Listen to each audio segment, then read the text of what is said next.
activist umurunzi twakutanjera orire kurunzi nishaha ina zakasheshe program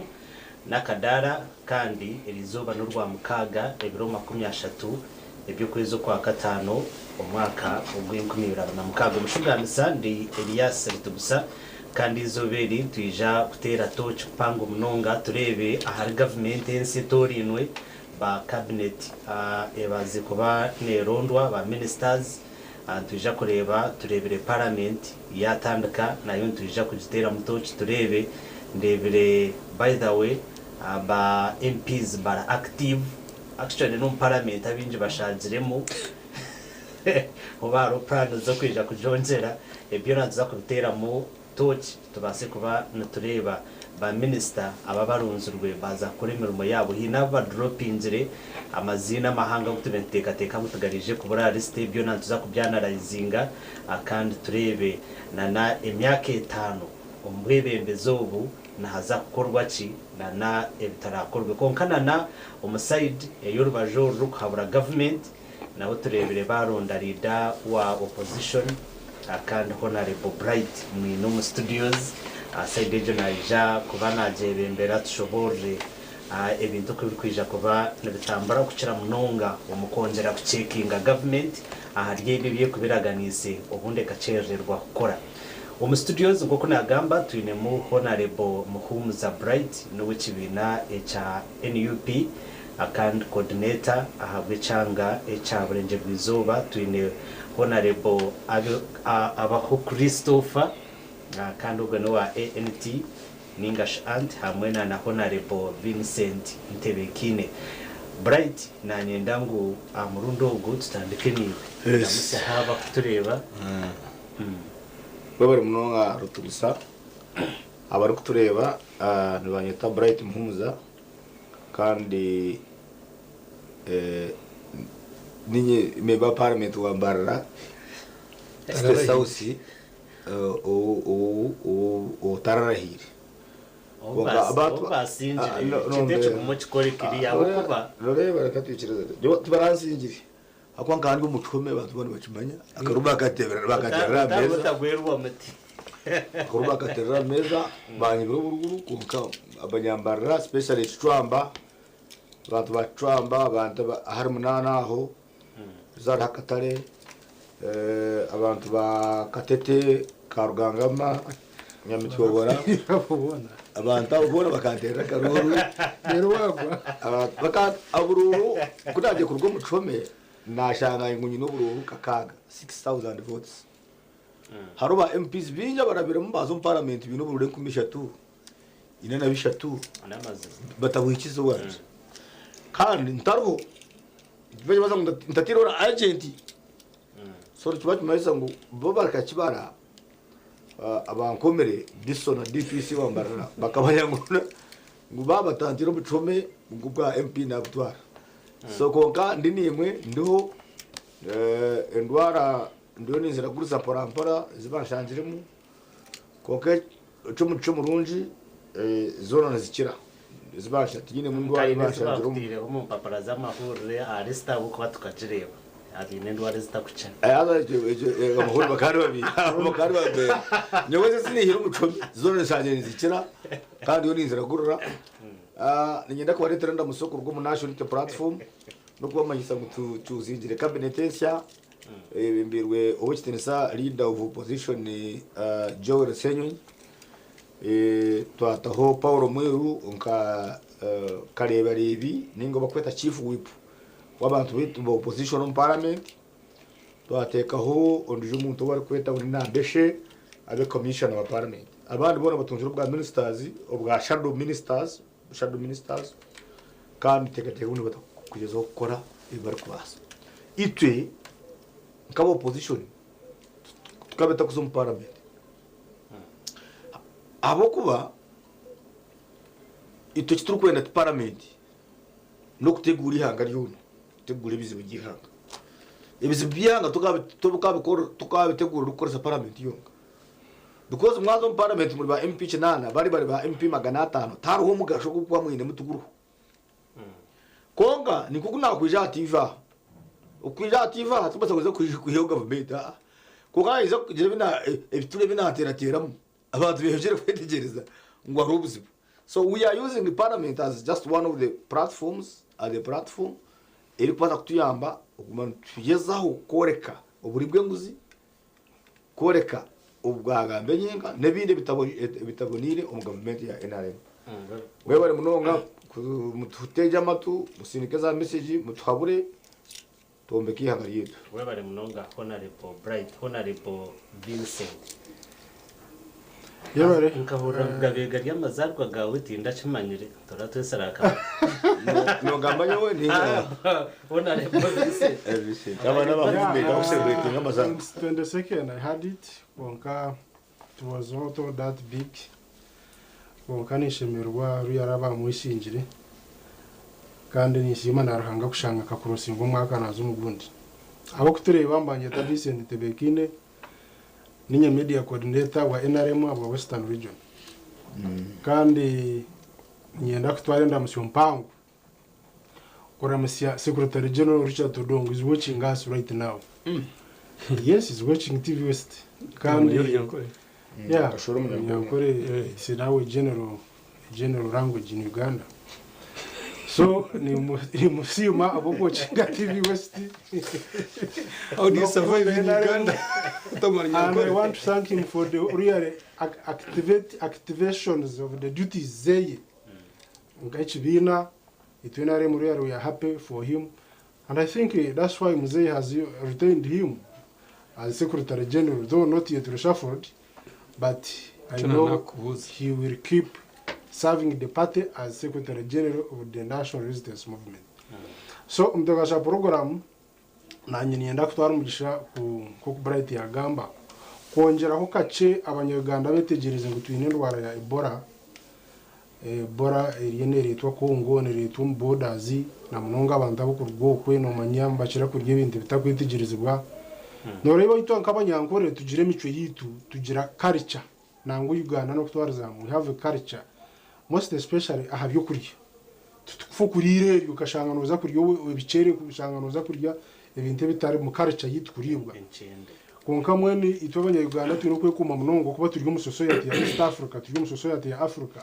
ahi takumanya culture y'abandi bantu na munonge bakurya so mwene kakwize ndwara nke Ebola ikibanje manyisa ngo abantu bitwe no kwerinda abanyarwanda twino kwerinda because ihanga ritu n'urutwenda turire we have to serve our country when we arrive so twino kwerinda tunawo mungaro turengo ntuyehara kushanga tugira direct contact n'abantu na munonga bukurwokwe mu matemba ga Kongo n'ahandi reka twerinde ndwara Ebola turengo twagira amagara maronje kuguma movement biteye naremo turokore ntunguka na transformation dene kino mutegaza program no kutabaruse ba ministers bona bikibina kiti cyenaremo ninga saba tahira mu cabinet ya ruling government abatahira mabasya abo ko bantuteka muri yakubire bamugarura mu konkabire na wari musiye because it has been tibetirwe mu karuru kiya kanujangwa akagwata kugarukira konkamone nisima abagarukire bakasinga karuru kandi mbatabarishana no garuka kutunga bwa minister kugumiza muri musavinga imirimo yanyu musavinga ihangari yanyu kandi hatari hukuru ko president abaraganize ece kishanje atari hugwezegera nimwe ba minister kumurazo mu ntebezo ikirungi parliament arahabi yarabiziwe murebe mwakore ibintu by'abanyarwanda bo kwenda takiza mutamesinga apo nkaba bitukureba because hat corruption eje ndware eje chronic disease eje twenda twiho nzafutandikira harimo abakuru imwe abagiga ba minister imwe abakora ihanga so abasebe barya twenda ngo tugire free corrupt area actually umtebasa program tukuzargecho one of observation worldwide teenager free from corruption pero this world onore we need to kurangu tugicendeza ibice binje bitukureba byagaraka harevo ya hansi konko mbe ni nkora research nashanga umunsi yona tini hangari kugira ngo free from corruption ohireho and which level of corruption so munite Uganda ntwe nangu tuyihore leverage yitukureberamu abanyarwanda ikituriye nturebero mbakora abo kurya sente za government tukigariza hansi sente ezo zikuyamba umuntu wabutosha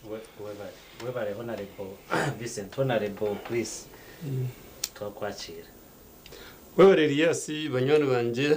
Bright na Vincent in congratulating abona babonero bwa minister na munonga ba mu position unywana wanje Vincent yajangu ababakura ba NRM bakora puti abona buzo kutanikira so abasya mbene murya mbene mu bakora puti kine shonga mbakutanikira abakuru konka Elias bisha ante kabona yo member wa para yes kabona yo mwe kandi banywana banje abuturi mu cooperation batire yes abuturi mu kago nabo batire ubwa shadow minister icyo ni Bright Mwebare icyo ncyurika okwatanisa konka ndugaruka kace umurimba rayitu omwami Elias atkano jamwezere kumukrezo wa head of opposition ndijo bakamwire Elias umurimba ratine crisis ya mizi yeah true haza ari umunyana wanje chairman aro nunkunda munonga obareteje project akagezo yarwana kandi akarwana kugira ngo abantu bakoze bakabatakwenda bakamira barabyo mamizi bagarete mbarara cyuruhura abisingiro batakora ki batabona yarwana munonga bahereza abisingiro bareta mbara konka project mazere meza ashatu amizi gabura kandi bakatwashoreye ngo bajya kuroncinga ejo project amizo muri mbara nakahi nkiba cyabe solved so abantu ba national water tinkumanya ikizo cyoro twasiya 2 weeks ngakarugangama katete aho nukumanya nukutura exactly nakakobo wa Bright tinkumanya so abantu ba national water mureke gumana mu bisabantu numbisa government age mukaroncinga mizi mwatugira ngo ikizo cyamizo muri mbara nahingurane singiro cyaba solved na nurwiza gaciruma no mu rwiza mizi garo mutoka yemerera so tukumanya what is the problem abantu ba national water mutuyambe mutereza mizi tubone ubuteka tubone numuza kushanga umuntu mayatanuka kuyijata nabire kandi ubu hano ikintu mu Elias nyenda kusima abantu barwampara Elias mbakunda TV West okutandikira abarubanga ndija mwizi rugando na munonga kisoraho inkurugaho abantu bakurga TV West bakunda ahandi omuramo wagutwanjura katugugambiho we bare munonga tutandike niwe honorable Vincent abo kubaturebere ba ministers almost abibo nakambe nkwe nakigamba nabanyi abakibine cyaci ryo mbwebembezi echa NRM no haraye haro habanda bakurugombe bine bindu konka percent ninje tugire ngo ba ministers abatorine nobo babire bari abashemere kutoranwa baza gukora bintu ki okureba ngo bundemero metwire tari kugendo misho yabasaka negendo misha boka turebere impinduka zitari zimwe na zimwe ministries nyingi abagumero ministries zabo percent birenje mugenderira bintu ki yo baramutega program umutega program mu Elias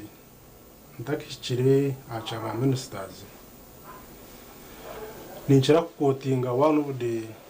bamwe ababendize kwebembere nseji umbicweka bitaro mwe na mwe kujiha lower status yagarega bo y'urujunga kujiha lower status ahansi kuriya ukashangana izo nse zitugenda turamya bo bakachikora bata by 90 burkumor nana nkaganisha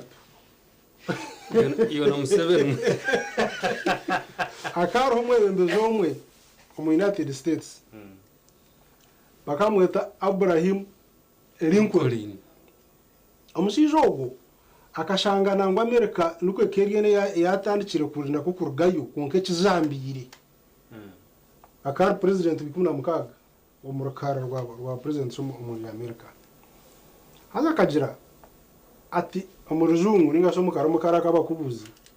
ati the future you want, the future you predict,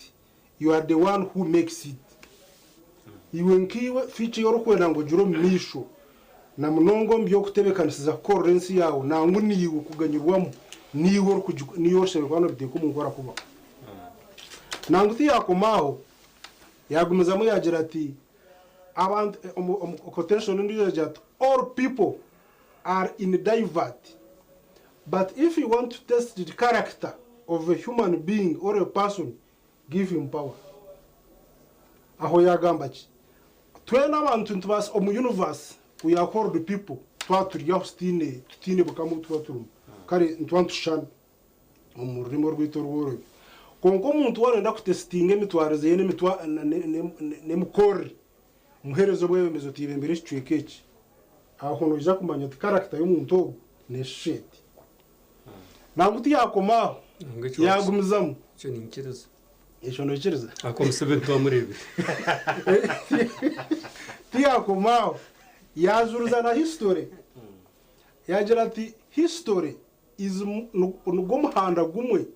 akachikotinga ati history is more of the path n'umuhanda that is left by the past eki cyahwire kitaho umuhanda history ejo can shape the present and can predict the future ebyo byona akaba nabugamba ariko besingira kintu cyo kombika ihangari yabo kwika United States itwesimisa itukura nkesi y'amano mu super power now nagaraka cha minister history ya minister ninga history y'omuntu wena ko ari yo mwebe mbezi through your service ukora kwereza abantu obuhereza ombicweka byo kwebembera nanguno vunanizwa bwa kwasi bwo ministry bakwa nanguna nabantu ko bakwesiga bakakwereza ubururu bwawo ku ground na president akakwesiga akakwaso bwebembezi bwa ministry ejo akagaruka akakwereza umanzi bwo kugenda kwereza ihanga inaba kwire kiconce cy'amani cyo kugira ngo you can manage that society so when history yawe yabera nungi yo kwereza ruyari nobora raikire kugaruka ministry ejo hatabona kuba ni congratulating bari yabaye barumu abagaririmo so their history has been really repeating abwe kinte kiba bintu bakora barukwereza ihanga koko iza waza omu feature our target now nkito enaremu to in protecting the game feature yito it predicting kugira ngo to protecting ho gain neya one service delivery obor minister obor MP obor civil servant burumunya Uganda we na hari ashekwa na kwata ihangariye kurangwa ihangariraga mar standing government yatuteraho right yo kugira ngo yatwa security yatwereze bukwato ubundi yatwereza nesende zo gukora iwe nkiwe umunya Uganda wataho ihangariye go mariyemeri predicting future yawe ihangari yawe niwe ntwenda kubatura it is only you who can make it so oba ministers aba omugasho gwabo ministries no kwabura abantu because to implementers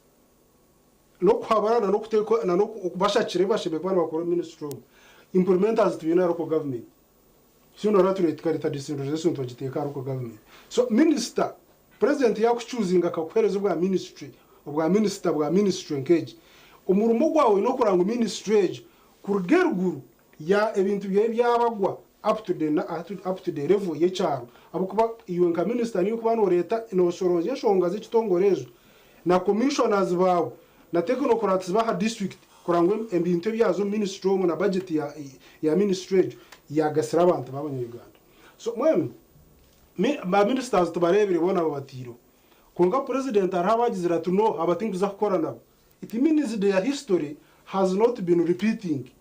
cyaje muri sango bamwe bakuzire cyo gukora kandi gukora na service imbitana basa gukora when you are giving services nibasa gukora oshanga you cannot manage so abawe batakubasa mukamwana witu Moses Arno rabira atachi yokangamira umuntu nke yabasigazi was right kumwe konka bari abandi abo kubasa kubabina amana bamageze nabandi ukashanga tapa afrobingaje sente za PDM bari kuzibira district kandi ukashanga you are the minister wa local government utakufayo hat president yaje ati bori yarabaju ruyara abanyegana n'abahire right yo kugira ngo batunge minister bo barakwatagana nako so ni kibantu maze ngo history yawe nka minister yaberi ibintu batukutira yarabaju kubasa ngo twakunaga ngo munyegana nga government ngo yakusegurgatinga oyiraho nebane kutaharbazo ngo yisuzumbe nyencha kare kwa kugaruko kora so mwene tutwende n'imitumu yawe barigireho government mu cyumanya abantu bino kuzaho bakasavinga bakisiyobwire bakaruga abantu babatakwine mu bwesije bakakwihaho bakateka hino bwesije so mwene nyoni yenda kusima NRM ningas president Museveni ka chairman kandi ka president wihanga arangize omufu wa site ya development arangize ombintu byo bohereza kajata kanchi uzinga abantu abo kugira ngo ekisanja no sleep abanyarwanda babanza babacencure bare baruyare bitukuza kuhereza bitukuza kwihura abantu nibika the cause in test ya man awashanga ejeshanka speaker wa parliament former no muntu abirari ari influential arukore ibintu bya man konka abantu ukore ibintu bye bukwekweto urukwendeza utakwendeza ensi yawe itwe nk'abanyayuganda atayimuneka tugira ngo no enough is enough rugaho rero turebe tuteke hundize turebe yarakure ejesha tutiriho boso nawe ntiza kureba yarakure so abanyayuganda kugeze sa nacyo no kintu minisita yaba rumubi tuno kumwe twateka hundize so mwene NRM ite focus yitu nko kutwosire since 40 years twosire ntindura kandi tuteka abantu omwakora yabarakora tumuyihaho onka it we are very positive for the development agenda ya NRM no kureza abantu buhiriza nasingers we bare honorable Vincent honorable Bright abuke bituyire mugendo misho ni pamyangu niyo muntu rusinga ko following munonga kuko rebere intebe zimwe hazamo changes aka harjire hinyuma aho hagamba amanyu gutaragomembwa ya minister abamwe turebere by the way babatera katebe situkumanya ni nshonga cyo n'ibintu cyo bibagenderireho okureba ngo bacuzinga cabinetens kandi baba batori nene buba abakuza kutugumiza mu kutwebembera nkabise ndo kwiyagamba kugira ngo minister wa local government sente bazumwibira hari kuzireba zikurabo mu omukono yabakuru bentebe za gatano n'abandi abakozi adi cabinet ministers nyonkanye niteka ngo cabinet yitira yambumya Uganda kurwo mboro haba kuba twine ministries itanu nkuru etushembe kumanya ngo ministries ezo zakorera umunya Uganda na rwo mboro ministry yo kubanza ni ministry y'ubuhinji no burisa abari kutureba ministry ya agriculture ni nkuru munonga why echo kubanza abanya Uganda obucureka nkaga na butana harigana ni depending agriculture oyire hecho backbone ya Uganda ni agriculture emirimo emiji abantu abinji namwe na nyina rugahangisha atunoza kutwara abantu buza umwana gwanje ko nahingira isingiro niza kutaho uburyo bwo kushukamiza abo kumushana bwa bumushana in other words abantu abinjira to depending agriculture minister Frank tunebaze na Rwamira Mabright kuruno jangu ninyembiye nimpa benta kubahereza ministry kubaza benta kubwa minister no nimbaza kubwa minister kunga mateka handi habwe shonga evidence neyereka ngwejwa eyabantu baturane bagamba ntati omurintunga mu yona tina okura butwanyu namazo nimbia tukubagana kuko aisi hata tuneyevuza kora abo turori minister budget ya wire government ya wire bakayenguza billions bitano banazinga he zo gukora cyo kweta ngo ni immunization okujemente nguzitakarwara ejwa hade sente zo kende tukazijemesa honarebo konkana bwezi ziwara baje maza ngo mbazi ni jaje maza ngo mbazo okubatu hiri ba ministers abo umbazo kubatu gurire kabuje chukuri because tubakubata kuje mapolio kandi ukashangurira polio hataho nekizibu twire kizibu cyo mbazo gwengo abarisa bitu nibahinga n'abahinji kandi abarisa kandi bamanya ngo kozende kikiri burwa mkago muntu nanayo zindi kongana mara kufuhirira ngo ingoye muterera kajamu itambura megenda hadi mutukoresa dudu tingwa kone mujimanya dudu no mbazi hadi mutukoresa dudu ukozende dudu mwene ngo minister baje ngo mugaruzaho ni mbatashemeriro number 2 no ministrom hari mechi bari kweta ubuhinji abunani ngamba burisa ubuhinji obwo tibukabaho tukorese fuka yonka government yahika tukabe tuzo mechanized agriculture kandi among the 10 pillars of government ya NRM na National Planning Authority bakashoza 10 key points agriculture modernization na commercialization kiri number 3 you cannot achieve that goal urukore sefuka yunga urukore sefuka tukubasika noteko kuba orine za tractors buri parish at least sheme kugira tractor yo kuhinga sheme kwatwine ezo barikweta nguni manure factories ninga fertilizers tubentu zekora kigezi ushanga yo fertilizer ya government now every district should have one government sheme kuteka sente kurango bananko ba Vincent aba batkorera factory za manyuwa government esheme kuteka sente omu irrigation kugira ngo tutunga mizi agituru kutimba nagakurga omigera gari kubaza kucere bihingwa byitu ngo tugume tuhinge tutari kudependinga hanjura na hasuzuni irrigation schemes nke yakabuyanda sente bakasiti hatiga buri government buri ekiba kozire buri government buri district hati nibarete sente za irrigation ko gabagira ngo buri ngo umuhinji ngo ato 30% hati kanje bakambara bashanga ndi yanje irrigation neza ku maro 42%. 30% ya 42% ni 12 million. Mweno umurisa okubaza kubaine omukadi 12 bwo kuchere no. Nurya revo yawe. Wanyizeza. Kandi bakabaza batu yo million yitu. Twashashura million ya application. Hauhe myaka ibiri twakatungaga. Therefore wareba ikintu kirrigation minister kimuremiri. Ukashoka mwongera nyowe tindi kwicirza. Ayindi kugambira. Ebihimba nitugiha Zambia nituye ebihimba uti the minister. You see people importing beans to your country and you're still a minister. Nituiha eyindi gambira tuye ebinyobwa Tanzania na Malawi ebinyobwa ryo kurya nitugiha Tanzania na Malawi. Kenya nituye y'obutunguru tuye enyanya tuye emiyembe aza Kenya itaka rya Kenya obuchweki 18 arigana niryo rubaza kwera. Ubundi bishaka byo natibu kwera. Kwa kitu Uganda, President Museveni akakugambira how many millions of acres of land is kubasa kwera itaka. It is 87% of our land is arable. No basa kuhinga mechi ekingwa chikweta. Kwa kushaka ngo to depending ari Egypt, a desert country, because Egypt amiziga yo gona negi yo mu Uganda, siru river Nile. Kwa ngwe miyembe nemicungwa na za apple nemicheri mutugia Egypt aba ko mutushasha nyongo muntu ryako baratakuri ha supporting kashi ni support kasha aba aribyo bakandi babyiyaha just read the history ina Gaddafi kale tenyonyi egurita kajya Uganda eritwara kuri Gaddafi akakoresha bakweta green revolution yari mu mugera gwa ruga Red Sea gwagenda gwaza Gaddafi gwaza libye bakoresha bakweta green legs ensiona baje kora green. So hati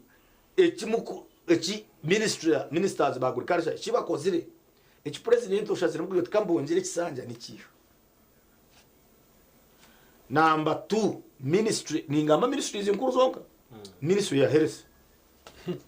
Ministry ya health ni ministry nkuru habo kuba amagara git gone information amagara atskana kazga health ministry of health Tareka kaza kata aga health biretere simujone kama nshobora abantu wabahabisamu nante abo kuba noreba a standard ya Uganda tirium East African market. Yes.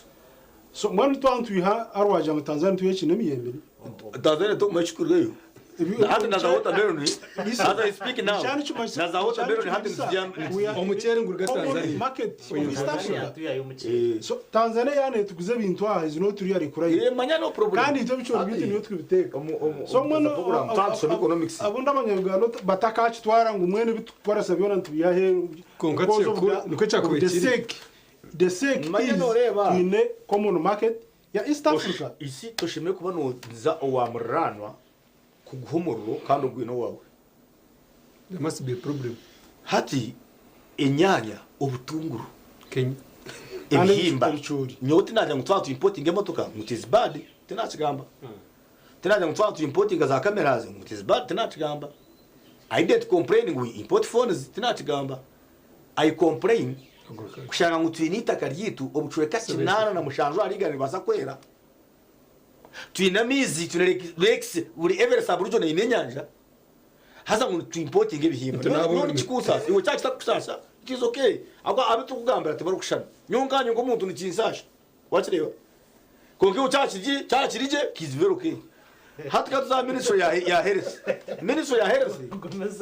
ministry ya health amagara n'ikintu cyukuru nango umuntu akaterekesha ngo amagara n'agakira amagana konka bamwati bakinduye ngo amagara ngo amagana hategekera amagara bitu bigumira ye umuntu mushumba turamurebere bakamubuza ngo esimu n'amagara tware cyo tumutware esimu mu nzira amagara atumutwara amagara mu nzira esimu yaje ukamureba ati viwesta atunye kimura kore atkugira ngo umuntu tware esimu no kumutwara amagara so mwana atiya amagana atakaje kukira amagara ati mu government. Now the question is wazo mu irwaro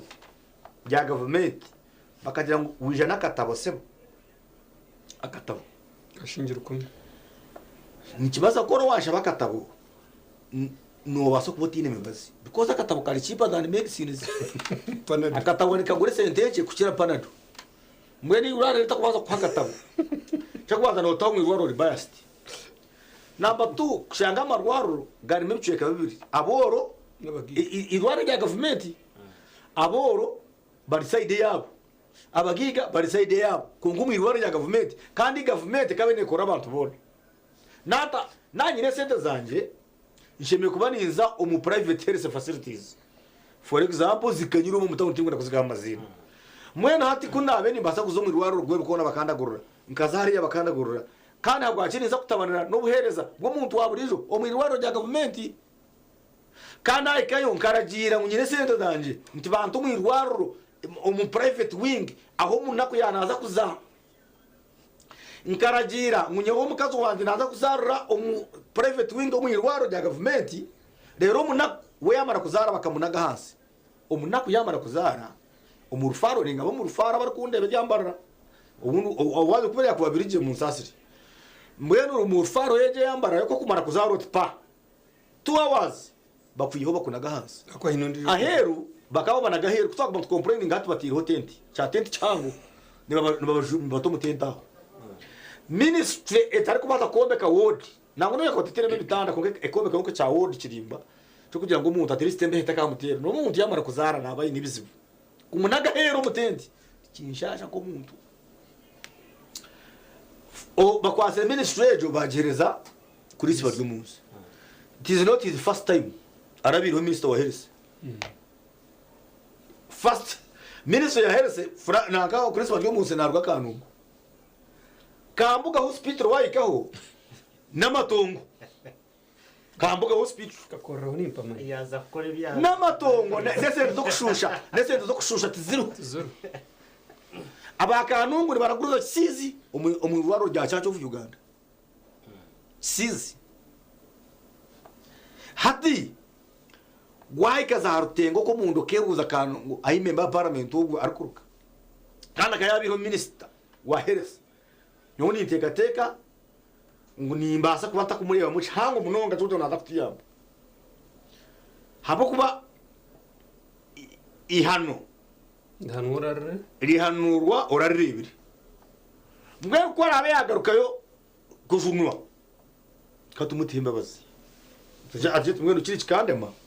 I have been regulating kunoja kandi full minister because muri akari minister wa state ati karatu najat I have been regulating as bari mu schools ngo bangaruze ministry ya health njye binakora being a doctor because he has been boosting arikuja tunyowe ngakora America as a doctor. I was heading Malawi and Zimbabwe as what? Mgeni hati you are heading a ministry of health in Uganda. Nitwena ngo tukore ibintu bishatu. Ico kubanza. Oyo bushubuzi umuhealth sector. Aba doctor bona babira bashubuzi ni babaza kuguragurira baragurira no mutumbi. Kuragurira umuntu karagurira no mutumbi ngana afite bize story. You remember that story? Ubwo muntu leta umuntu we yafire aine death certificate akayikomu irwara akagira ati umuntu wanje ari kubi mu nyambe ba doctor bakukire bangu ya kabiri bakamutwara bakamutaha drip bakamutoma intensive care ekiro cyo kubanza bakamuragurira akadeka katera ebiro bishatu biro bina ngo umuntu wawe yafa gushashura miliyoni mwenda baratengo ku information kuba mushashura miliyoni mwenda yaye papura ataho umuntu kamureta afire nanjire kubacebera kureba babene bagambo muri bwe nguzi imwe kamwarenze hazo umurufaro hari niyo ise umuntu wawe yanogire bamwakira nkonko guswa mbasa ngo umutware ishaka ko kwari rwa ruti ngari gambra ninga ngumutware aha ari igwara rindi jamani aba doctor bengi nayo tinguri gamba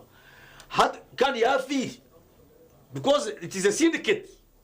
of some doctors who now have started stealing from us. Echo muchi investigating ikindi abantu abakozi ba government muri kubikiza gukora amarwara ragabo nyowe opinion yanje habakuba ko kuzumira rwaro nembazi ya government yeru akusindika mu rwaro yegiye laboratory ya government nekora nababikiza ku nkamba laboratory ya government inyana kugambe ngo Mbara Referral Hospital in a very active laboratory konka laboratory is hati bari aba doctor bakujya ngo zakuchebeza hati zakuchebeza aho government kene laboratory abwagenza kuchebeza hano number 2 utakakereza number 2 ko mu laboratory wija kuchebeza private laboratory zese nazo zibire shuma noikayo urukura rukwenda kuchebeza umushije bakuyeshagamo konga ejo shaka muhura ngo bakuchebere sigu utazibagambire ngo bakuchebere ekine ebikino kubikora ngo bakuchebera sirimu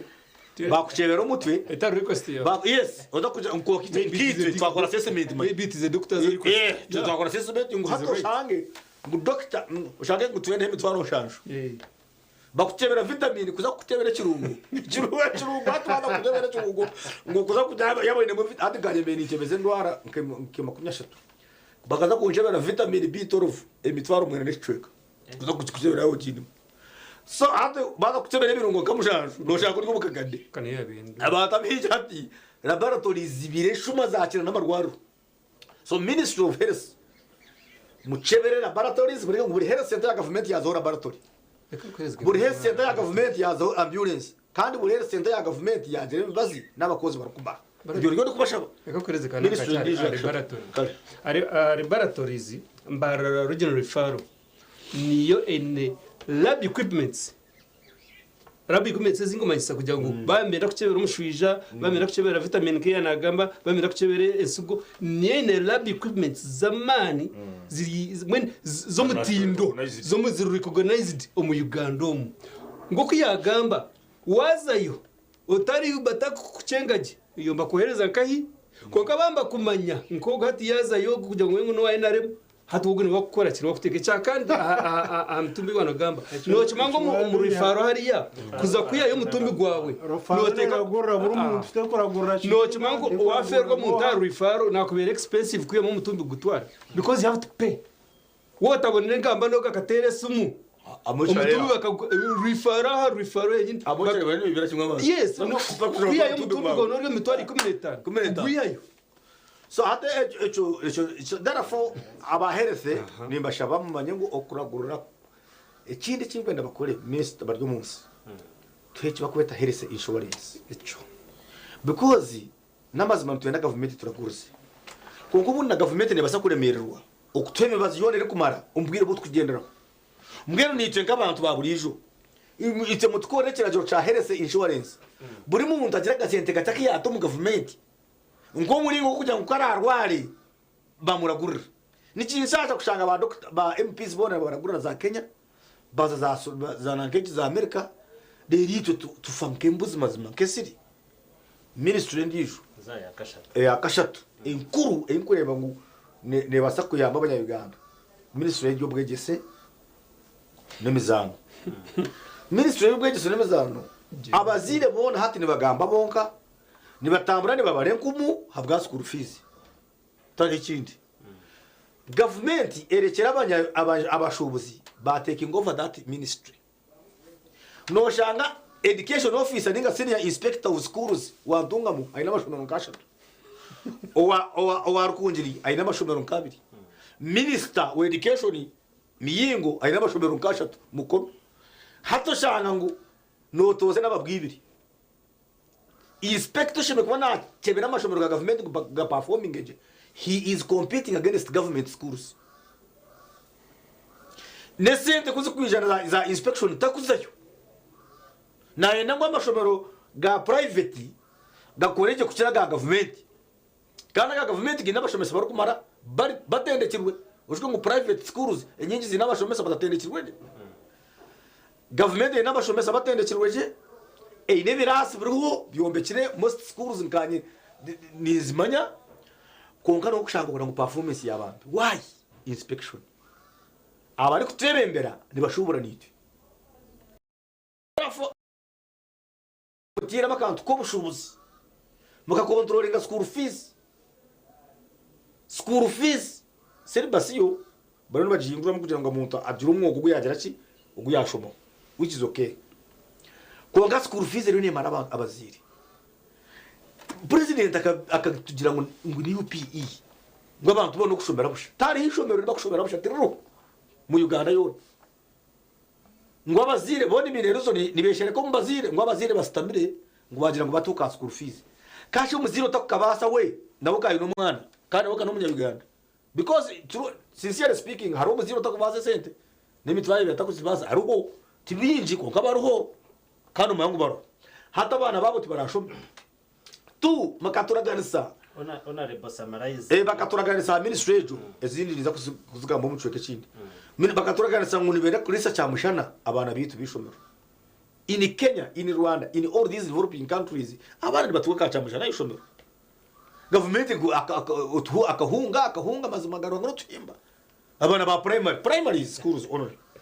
primary pupils tuturana tutegerize na hato mwana naza amakaga gumiri umushija narara yombere n'umukazi ubundi barara hitungutungu umwana kera naza yishomero tiyatunga da breakfast na cha batere kinde cha lunch tayina ho kuza wagize agenda yishereka ijanara garuka mu class ninga buragenda pads tuturana tubagambera ngo sente eziri kugura za kondo buri rojo kashanga yishire mu kondo parliament Nato badam parliament ziri mu konka in every government facility ninga private facility za roje zona ziri mu kondo muzabusha konka tubukubasa kugura pads zo mwana w'umwiki pads prevention is better than cure hato umwana arwo mu ishomero tumuferwa ahabwa pad yonka kandi government ine capacity yo kuchukura so na bwecho ogunagira ngo prevention is better than cure yes it's okay ni nyina government etebrango eto awareness mu sirimu nimbi ni ita konga sirimu nogerondera no kitekatekaho ozayo oza kushambana no kireba mwene waza kupangisiza roji kiwe kuri isi akucha kuzanipa manya nobora sirinji yo banonoza nobora sirinji banonoze baza kumuga nayo kuba yote kugurambura ibindi imaze kumaje usakurayenga yo kamizi so na bwecho omwami kuri isi nigenda kugambire nguyo kora abo waza kushambana ningiwe ninguko fazo hore ni chenda bati konkana bo wachikozire uine capacity yo kugura kondo yaruko wanyezereza kondo muzikani bisordi after all ko abakushamba nabantu bakuru de amachuwa people konka okwezi waza kuzo mwezi in menstrual period oburyo murema norwo mukayaboro ubwire bwaika it's natural no difference ahead so that one you don't invite it comes by itself chori so the priority should be where no so omugaza program ndachigeza uzawa ebyo ministry ya education yaitakozira rebyo ita controlling school fees ita controllinga commercialization abebembeze abari kushomesa abari kuinspectinga ekabihum kushubura ko nabonda ko government tukora ko ndakuza kushubura ugire kushubura we bari honorable bright honorable information kache okay kare information kache one bright yagamba kintu cha school fees most especially amashuri ga government tikiru kwikirizwa nga senchenda amateka kushashura school fees mu ishuri ya government iri yabasha kushashura umushomesa ekuterera environment kandi ekuterera hebirasi government ndekijumera kushashura school fees oyiroho ebikuchira kobaho agamashomero gitu ga government gine tukweta school management committees twine na za PTA ezizabaziri nabastamaka team bobe yichirizana nkechi yagama ngo abana twakutunga ranchi baja mwesho mwana ragmanizaha atarire school management team na PTA basharamu bagira ngunga imwe nkabazire no mugamba ki obwiro bw'injaka kasenta kwa kagamba kwa kushashura amashomero ga UPE nakatesi bw'abaziri na management konka side ya government muneke enforcing do they consider the parent namba ya kabiri the parent utine sente we the PTA man no mara kubuza manya umurukiko gwa PTA ise man chiri impere submission mato datu ejo submitting akari umurukiko gwa PTA rutebwese bwa chairperson nanko secretary obwiro bwinji nacha kuba headmaster na school management chairperson nacha kuba headmaster yundi chairman wa school management by the way kari ya government so ni mumkuteka house so ni kugambira bitakora hati ba chibakora hari yaho reka kushobora chibakora manya isi nani yes it is true nimbaza kuba ndimo konka kigwerere kimwe hati nyodo maza ngo kindi gukora nani ivuge moto kantine permit niza TV njya mucicire kuba nivuga ntine permit so ni kugambira ngo abazi headmaster nana mati musakwi musomo kono gwa ntebekine ti musomo kono gwa rutugusa ti nana kimanye abakubasa bacinguza tongeze school fees kugira ngo abana bitu bakore sense 5 zebigeze buri tamu ni mu kigamba hoci cishire wese wono tesa ki seconded katubuzo mu kazi iwo no tesa ki seconded iwo no tesa ki seconded kintu cyo kandi ugo wa seconded na yemerera gamba nebigambo imwe batakwenda kupasa kushomesa abana banyu n'abandi mutekateka kushomesa ko rubi mu batwara handi muri gutushishira standard y'ishomero hati abantu no wana ndakugamba kucakanisa atina ayoro kiranyenda kushobora n'abantu no kugira ngo oba eze sente zikongerwa heza amashomero agaga government nerientesa yaba yishomero management izitine rose now ya mukami president akagira ngo omashomero ga government tashibe ko haza mu kushashura nanguye encouraging n'abazire ariko basaka bayine capacity umwana mutibo merishisi cha muhoga genda cha ishomero kenkora yitwe yiti yakare konkabwa modernization abaziri bajya ngunga abana bintu kurya ishomero baka enjoying ibishomero nk'ibyo kureba ibintu zikurakora n'izindi baca mbata hakasente mwana kasente kabazira kiyatireho nako no kigegera government because government iri najya nako tukiyo nanye nakuyo kibuzo umuzire otaruka basa wadashomesa akazidanda kawe ndashika zabasha Ati. barumba samarasinga ndukutandikira ari mwana wanje NRM yasimyaka 20 eri kutembura kandi UPE iri myaka nka 3 iri mu existence ashateka shiche umike babiri kebanga tukine aba counselors abatakumanya kurahira bakareta UPE bakabataka bakareta akushoma kwabona konka tukine ba counselors atakwasagamba ikigambo cy'urujungu barese bakareta UPE na UCE tine ba MP on parliament abo kutera karuka kafa abanyabuzare n'abanyamukaga bakoreye TVG iwano reba ngo noza kwesiga NRM ekugiye ngo utarushashurira umwana fizi niyo bure kuzitayo wabona aza kuri sente zogo oruko wa NRM oruko sakashurira umwana w'umwishomero akashoma kumara azabigambo bya munywana wanje Vincent akabara kuhera umwana wa fizi naza kutera peva naza kuhinduka endogo ya yogo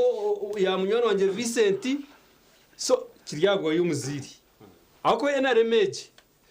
ngo kuyagamba blight pillars nyona nyizinkwe ezikuteka amani zingure government je gone iteka amani education health security nangwa na agriculture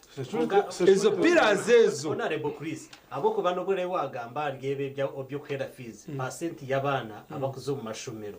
neguma neyongera buri mwaka neyongera nyumwaziyo ndebere nanka report bemba twereka abana ko kutandika umusiniya 1 no musiniya 6 abo kuhendera gendo rebe jo report gendo rebe jo report gendo choose mo generalizing nibakwereka ngo mpatandike mutwaro for example mutwaro 15 musiniya 1 siniya 6 haendera mutwaro kagumu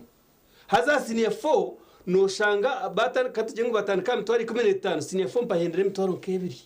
hata yibuza abandi abahona barinka yabo abona barinka you need to gukora analysis okareba abantu abo bari kaza cabinet tubye turigo mu wiki ya disappointment abamwe bashemirirwe abamwe babinyigira munangwa n'abamwe mbateka mumaze kubona byahika byakora ki byayanga umwameri yasi NRM yasemyaka 20 tumurugo kwanza gukora ministry president 7 ariko na ministers turi n'abaronda bazo bakore bakora abiyayenda bahaho abiyatayenda bagarraho bityo nyo kureba ministers abarozire it's about royalty omuchacho w'Uganda nangwa n'umukatolika nankai bajangu bambaza kutura n'abandi ba father na ba reverend nabayi how royal are you chumwe chikumi cha no chireto otaburisa hariya bamba kuronde mimye bumwe na bo buchiko iwe chumwe chikumi wa bishop no chireta yote shomba father tshiyo nyona nagamba iwe no reto otachiwe kanisa yawe neheta baza kuhereze kanisa keriyaso tugusango gendoza kubureri umukanisa riya ninga baza kora mtu ka transfer eje kanisa yawe nerete etaburisa hati nje kiri mu NRM abahire ministries it's not about capacity you muno basot it's not about qualifications eriasi umurimo gushomerire no kubasa twaza kushiza mebita yawe no baseje ministry twakwereza twaza kureba okubagenze mbahindahinduturamu noreba ngo nubwegese ni capacity apana it's about loyalty umwena remiyo beno kora kachi family kino kora kachi habarme bintu bya family bya royalty umpate biryaho kakweze cyo kurebera namazima hinde ba ministers abatahire aho kurenga yoshe kwamba ta for example ya munywana wanje go prime minister go Moses Ali mazima noreba ngo health wise abatakine mana gukora ki gukweza abanyayuganda konka kwenda ngo basiga hizineri bahereza mutabani kino kibuzo umutabani abaine capacity yo kugira ngo azo ministry echa kabiri capacity abajini ikene teka yawe wa kabiri bakwata mahara wakutesa bamuteka o minister of finance mwebare nyendi yo munya Uganda okore analysis yawe orebe o ministry of finance abasheko bariyo nyoniza ko nikwereza amazina iyo yoshizimire niyo ko munya Uganda because eri hangana twataho twene eri asiri hanga tiri yanje tiri ya bright tiri ya vise neri ya twena kugira ngo abantu bechetegereze Shats Kutesa niwe minister wa finance state in charge of microfinance institutions. In other words, niwe Jirongwa Kasoro. So because the major minister of finance is Musasi. Echakandi. So what's wrong with heading institution? It is okay. To you it is okay. Well, it is okay. Omwameri yasi. Harishi nsasisi. Government ministry ya local government waje kwatija gane fonkizindu kuzafiri. Inesto argagama kabrete ya game ya ministry of agriculture nka education ikagenda. Ministry ya local government it is a big pillar. It is a big pillar. Tinga manyashonga gwachibihire mu barumu eje tinko nakoze tingo manyashonga konka waje kwata wajiherezo bari minister w'abana n'umuntu mukuru abari umuntu mukuru konka bari mwene akoreberera abana it is okay waje kwata wajihereza baramu haza wamuteko na mere namato inarwana sobushomankuzi namusebena to inarwana sobushomankuzi tiro na bright ogwe kana narwana sobushomankuzi na munywana wanje visa ntoga to inarwana sobushomankuzi konka nyene ndeba capacity ya ministry iwahereza umuntu omanyirivu bwahereza umuntu na nechi wamereza ngo atukora abanyayuganda to me bright nanka baram nasakwa na serving is a good no munyayuganda nasakwa na serving ahandi konka not that ministry jene murere mjangu mwere kurwanda senguzi tukwe murere mujira munywana wanje baram nariya nguzi murere mujira mwere kurwanda senguzi to my understanding na kwetegereza kwanje ejo ministry teshekwa nermu baram na mere hapana ntwera batabari experienced center za government nibazibera kai noteka kuronda umuntu otwira mu system ya government orukumanya loopholes okubakumanya ko tuyembi ba center iba loopholes ziri by the way let me tell you not to my understanding minister omugashogo yegwa man it's about policies kureta policies ezugabira abanya-Uganda kuringo bagabirwa baganyirwamo kufemeratinga policy eraganyira umunya-Uganda kwa kuriyo nguzi wakureta policy ki kutwantu jangu nkabrayito kuyakigamba ngo ntwenda ministry of health etere insurance wakureta policy ki because ihanga ndibaho aba policies no mangu ni chinsasa nyonko munya-Uganda kushango ine minister o ine MP o ine chairman RC5 o ine cow haza policies tizikubakwataho for example ke education no mangu tine policy ya education erukuzibira omukozi wa government arukutunga mushara gwa government naza ATM y'umushara gwa government ministry ya finance na bishashu mushara gwa government konko mwana we ayinosa kumutwara private no chimanyi twine policy ni minister wa health konka omwana we umunyabuzare we ninga mukozi we ninga kikumuzibira kutwara umwana we private konka minister wa health konko mwana we namutwara kai on private ako haine sente tukabe twantera kutereza ihanga Elias wano kutereza je katujengo nka TV Western mo obuzubomu of course tuburumu konke Elias washanga ngo bakwikiriza police ne kwikiriza kukora TV station yawe njoje mayisa ngo hati ebirungi wakwenoteeka TV West abantu bakakunda wakutwara TV hati nzakoreba TV West kuhereza umushara kuhereza umushara niyo kubisizeho niyo kunyisa niyo kubisa konka ko kuziya mu stwara nkahi TV yawe hati nza ku benefiting ata so cut that trade summarizing ndachika tuzomukabona nanyukana ko summarizing abashija anyway it's okay bright nakongera tsoti aho tuwajugura it is okay nyoni tekateka kuri babu ni ngende kumani information hanyuma tubanze tuzomu break it's okay turarwo break ngendo ncheze tande it is okay ncheze it is very okay it is very okay turagaruke tutandikana kuri sintwongera kutera touch umu cabinet na tuja no kutera touch turebe parliament ko itandikire na expectations ebashemerere ku bano batukora mu tsanja cy'imyaka 5 takarga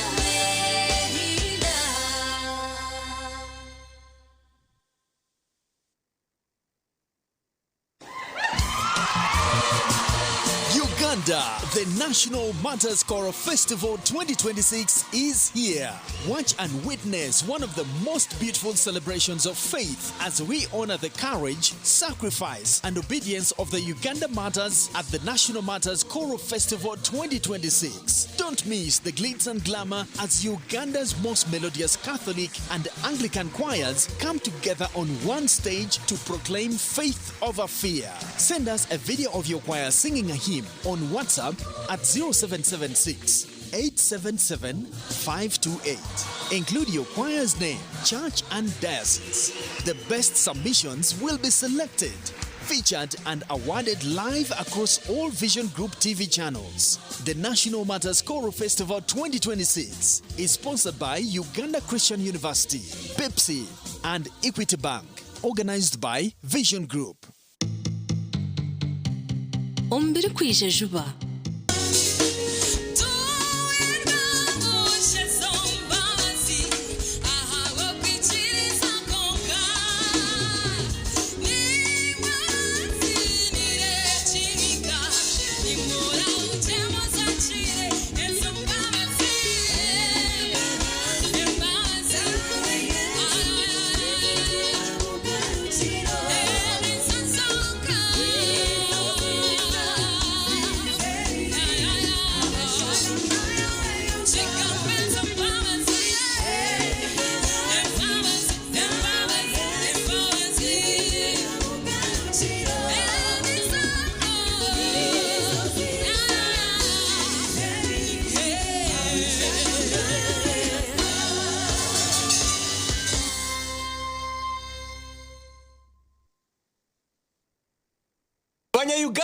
mwetebekanisize ubu ni bwo bwire bwo kucamukana sente omukazana kare kubaza kwindura amagara gawe ubwo rikoresa shiringi 20,000 zonka Erizoa nihagarika nkaburijo okubagabira sente emitwaro 50. Who is the winner? Hey, who is the winner of today? Ntwenda kureba omuhanguzi witu w'emitwaro 50 tonight. Winner. Hello. Hey, How are you? Ompurire. Hey, amazina gawe sebo wamanya? Muhanguzi Jesta Soria TV. Hey, Ogundi Razak Banks. Nyeda kutwaro mjishogo okugambira ngo niwe muhanguzi witu we mitwaro 50 eshaheji kuruga a TV West. Yo. Justoni. Message wajireba. Orinkahi? Kashakambarara. Siga orewa Arsenal.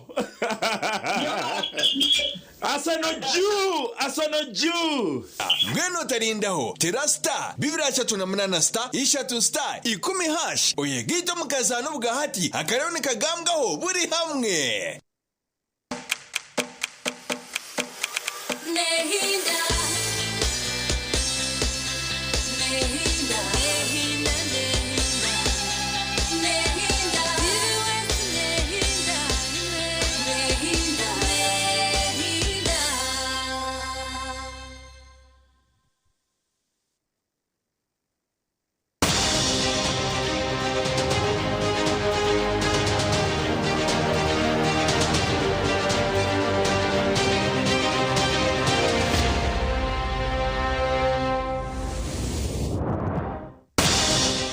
program nakadara twibaza aho turebera hona abari live wangira ngo we bari tayisa Mr Bright na nabandi koko gambere Bright ngo people from Kahondo kabare maziba nabakunda munonga hamwe n'abashija baboyine ejo ni message okoroga okumuri kabare byabashija Labson submission ya Mr Bright ninjira ngo yaje konda munonga na messages ezindi tuza kuzibanga bangura mwaho aha muri Marira program konka twasima ayi kuturebera turumunsi tera touch aha cabinet ebaze kuba netoranwa ningashiba ministers ababaze kubana bata omu myanya tarike emwe akandi tureba emikoro yabo itwentuebuza abantu bo babe bashemerire kuza o ministry zezo kandi parliament eyi 12 nayo ebaze kuba netandika iwogire birota turebere nangwa inamba mpango y'abanyishenjero bari mu parliament tutukumanya aho kubwijambo hika umushahe imyaka y'ijana egenda ushanga parliament element mibiri ekina cyo kiza kucijumamo tukirebe ekukeza kikarete ibi byona niciya konka tukuzo mu kahumuro honorable Chris yachine submission na nyendangu ko kutwakora nisogumize mu Marire enshonga zawe rero tugumize mu na program webare yoni intekateka nti President 7 yananda abantu abatorindi yananda bakore abareke bahereze powers bazina mani bagina abo kuba nakwereka ngo nagambecho ni nakohereze example yemwe nko mulandizi Minister warandize naje ko agambechi atece abato acazamo osakurura ngo itakari yakora kirya gumiza ekingambechi neki ekizu cha government ekitwino mu government no kugira ngo umuntu nubakwereza position bakwereza ente bostama nangwa nakashara ko katunga konko shango tine powers harho waziti CDF bakameza power bakameza bwa CDF bamugira ngo USCDF kongata ko kizwa gukora any change in the army tokwizwa twakora any transfer nango nuya kwata nkembunde umuka giteka hari you don't kana waza kutandika nkari meja garage waza kora transfer you consult us hatu no inumurumo CDF byo nabo ogoro nango ogoro hogo yenda na strona ni hangariko na nartwara ke aho mu Uganda CDF nabo ogoro hogo nabikorogo hatoro hogo yenda natwara ni abanyagirira koga na kumanisari wabaro so ndini kwereka ngo nibakohereza ministry konkosha ngo tied up any decision making noteka baza consulting omukuru and hamwe intekatinga it is not necessary omushiyano mursiya ariyo myaka 9 hatwa kugira ngo budakika yono shange no mubuza I mean I think your minister oshiko no stama na nabantu bawe no consulting other ministries ninga stakeholders you make an informed decision no tekateka bwaci eje myaka yona turemerwe kugira health insurance scheme what does it take minister wa health kustama na other permanent secretaries na bahi mukakora mukachanjura parliament akidiscussing what does it take health insurance abanyagana ne bateganisa mane ko kuteganisa school fees ahabwa kice kwa tuyina amashomero ga private na ga government konko kashanga bakurira amashomero ga private ne bakora mu government why yora kora ya decision kubasa kubenefitinga abanyagana kandi urukwenda ngo baze kuteka abana wawe ishemero baze kwatwara wawe umishemero ninga abarwiri babareto wawe kandi uri minister wa health n'amarwaro tukabasa kufumiratinga ene police kwasa kukwata so twintega kugira ngo abo bahereze bwa minister one shekwari onye capacity y'kintecho in experience in education yacho manyirivu konga ibintu byo kushanga ngo ndi mutabano wananka karwana na Museveni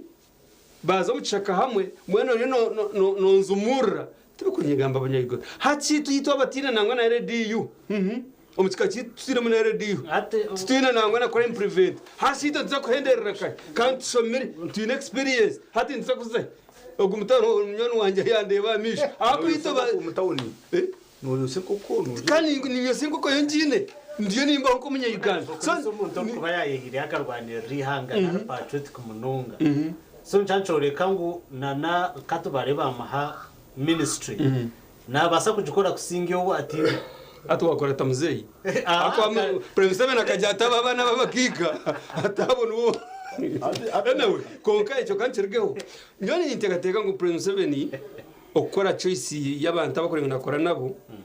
it is his right, it is his mandate tukamuzibera because constitution ikachimuhereza nangwa ntakarije narge no mangu ba minister mose mukosa bemba kuri rigari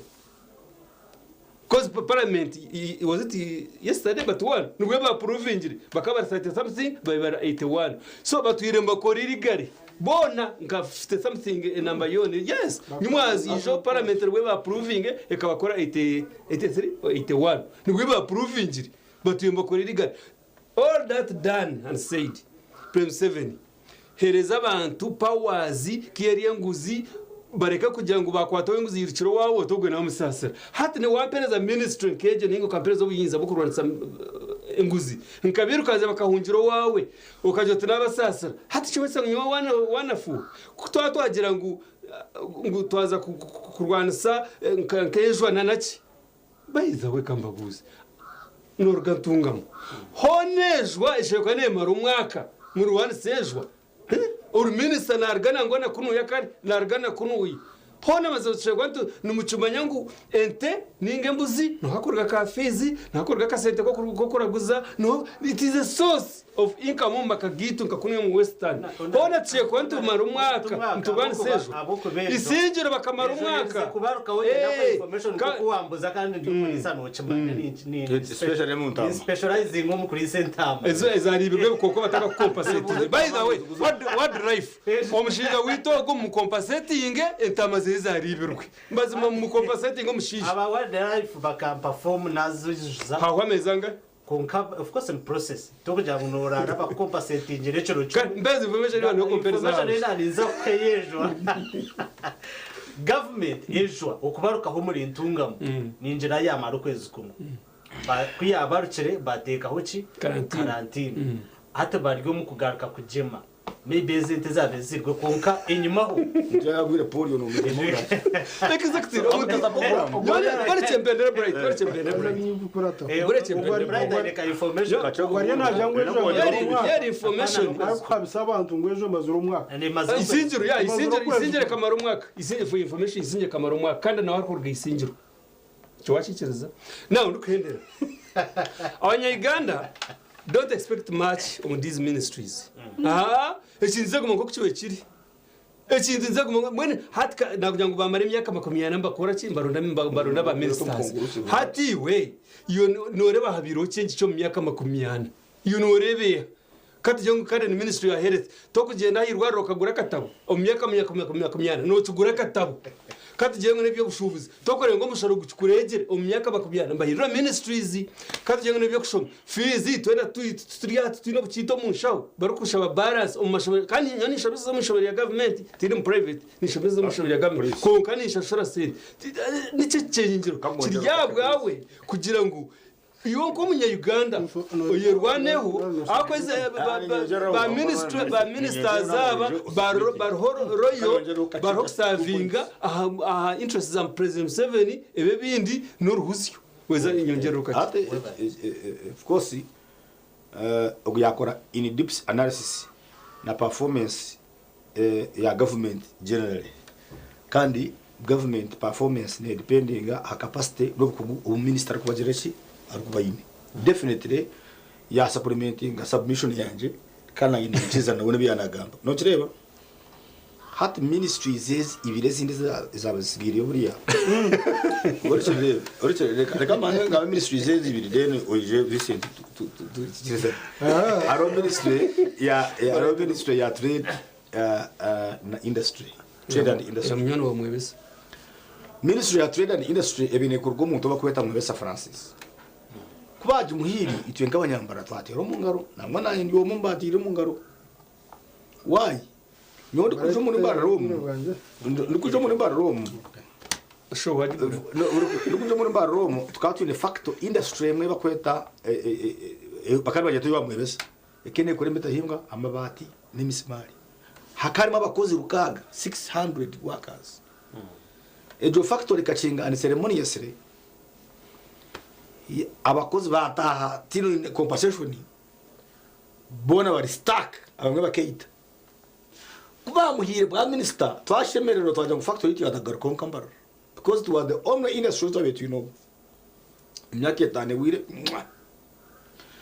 akatura in experience omukore byoma aze byoma ni birgo mu iron ore umukiba kweto obutare umurunyankore obutare ni babwiye weju hamwe na kabare rubanda icyo tukabateka ngo mu kisanga cya mwebesa Francis nituza kureba factory erikora amabati erikora mitayimbwa n'imismari urukiga kabare nyingamba ukukira kwegura amabare nanje harugudo nkarebe birore bya fuso yegwira amabare ni giha rubanda amabare mazima muri bagatwara mukono honorable bright nankan factory je kuza kubane kore imismari barumumba kujombeka mtunga tinyanjire kongatinga jire ibiri bariyo wandegereze hande ni shaba ogomba muhira hado bwa minister bwe babuhira umushara ngeta sanga itana sanga itana no muhindi abantu bindi babiri bajya ngo muhindi nabasa kutegeka niyo tigine shonga nubakure to mu China akaba minister azurunga zana kore kinkwenda nyowe the question is what not who urukuza kuchukora nyowe tikumfa umweshe ngudo zaba China kandi bazikora tingu zitambura hoje abajungu missionaries kabatombekira amashomero zambara high school hati ni nyanga kutora umwana wanje ngo abajungu bagombekira me no the question is what not who no omuhindi yaba naija alikuza kutombekira factory yo butare kabari omuhindi akija akatombekira factory y'ibitoke isingiro that is okay omuhindi akija akatombekira factory y'emondi kabari because President Museveni na government yenda bananga batwene bagambe kintu cha value addition ni kintu kikuru munonga munsi yona you cannot develop a country without a value addition. It's our strategic plan. Now strategic plan yanyu muri sindiro yona tari mu any value addition endef no wabo kashari omulimbara tari mu any value addition endef shana factory zamate eziko adinga value to milk because those ones are owned indirectly owned by the deep state. erutoke factory Ikishi erutoke cyabushenye. erire sente tukargaho ngo twareyo karureke erutoke nika ka pick up ngo babigura icyabushenye ecyabishonye tugatwara tushya ngo babigura no bibuza cyo ebatagura isinjiro ebatagura mbarara ebatagura kashaka buba biyaga umuteza program therefore ni shaba minister ayongera mani umu factor obuki obukongera umutindo aha bintu byitu ebitu gukora kazamuhogo nikinshasha okushanga mu Uganda tine mu choma cha muhogo tine mu ene machine eri kwata muhogo ekagifermentinga ekagikora mesano eri good accredited for human consumption in Uganda tukirimo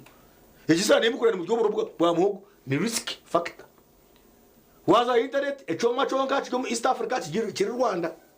kandi abanyarwanda nibije hambarara bagura umuhogo bagitwara Rwanda wabo bagitereza je bajigarura eri accredited by international world food bodies nibageta Kinazi Cassava Factory abinese muzagugu mugitekemo nibageta Kinazi Cassava Factory eri Rwanda noza kureba manyengu Uganda ite byume bakutwara ngo noza muhogo none otungayo oburwire bwo muhogo just muhogo kandi research yakozerwe scientifically by NADS by the way nereka ngo omu crops tushime kwa tuhinga mu Uganda cassava teshime kurenga crop ya katano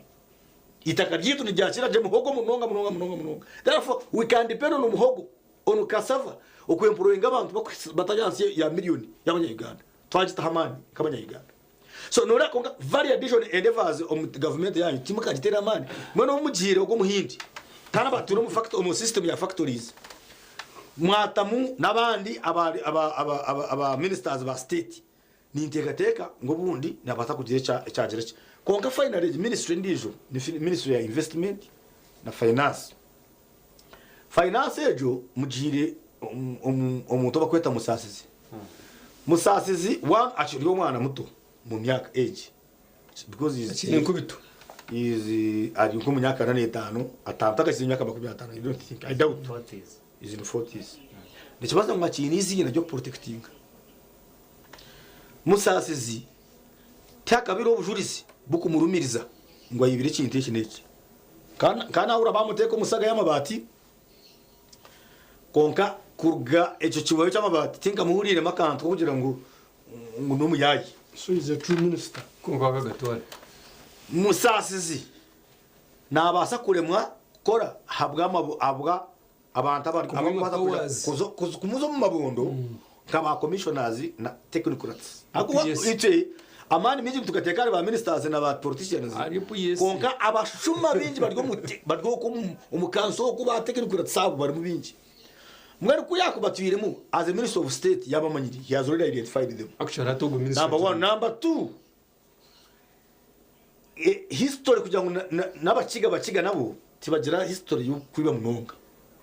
tikugira ngo they are not kugira ngo tibashuma munonga abinji tinga huraga ngo umuntu yaryo urugudo gubona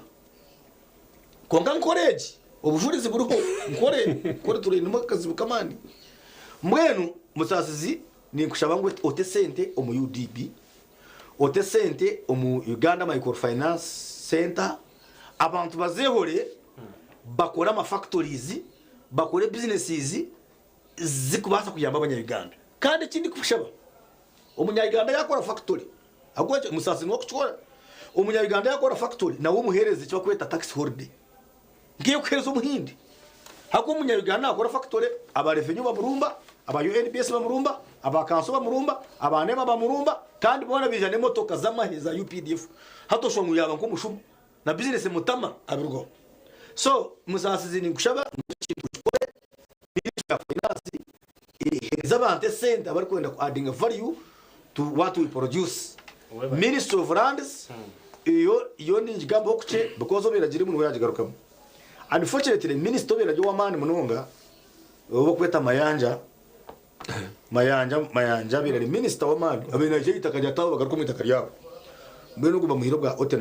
Attorney General nagwe timuri mu gukuzana no murumo go kugira ngo niwe muhoreza wa government mwene mishango yore bana batwaraza government ni wakubari in charge wayo nebiraje bikuzo mu parliament ni wakubishujuma kandi wakubireta ni teka ngo naza kureta ibiragiro binakwate n'amataka ebikuza kuyamba umuntu waburiza aho ndi kugambira obucureka makunyana harigana bw'abanya Uganda tibini itaka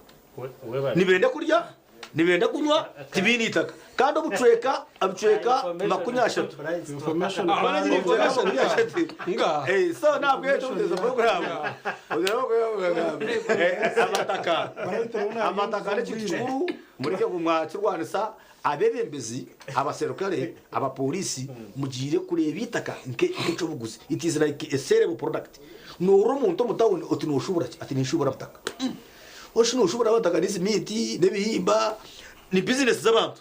mwe n'amataka mu land policy niyo by the way kabe ni support ngeke cyo kugira ngo itaka ribe rya government no itaka ribe rya government ukora aburi mukango wari uri kurese konga